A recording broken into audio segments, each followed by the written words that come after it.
Hello and welcome back. Today we have a pretty short video. We're just going to be proving the Pythagorean Theorem, so let's get into it. Okay, so you're probably very familiar with this formula already. We have a right triangle with sides A, B, and C. C is the hypotenuse, and what we say is that a squared plus b squared equals c squared. We're talking about the side lengths here. So how do we set about proving this? The first thing we do is we construct a square off of the hypotenuse. So it's a square attached to the hypotenuse side. All of the side lengths of this square are c. All right, the next thing we're going to do is we're going to take sides A and B and extend off of them straight lines and actually construct a rectangle around this whole square like so.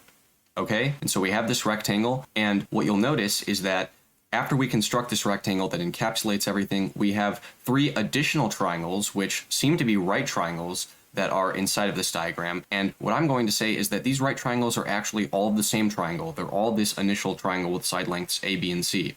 How do we know that? Well, the hypotenuses of each of these triangles are all the same. It's C because each of them border this internal square, and they have this same angle, theta. And if they each have theta and they each have a right angle, then the third angle is also going to be the same for all of them. So they have the same angles, the same side lengths. These are all for the same triangle.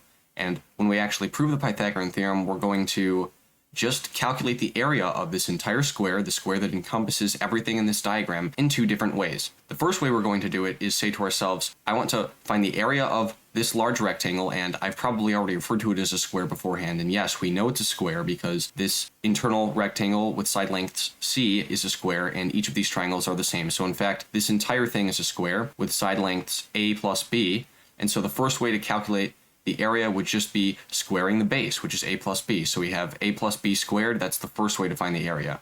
The second way to find the area is to take the areas of the individual parts of this square. So the area of one of these right triangles is 1/2 AB, but the area of all four of them combined is going to be 2AB, and then the area of the internal square is just c squared.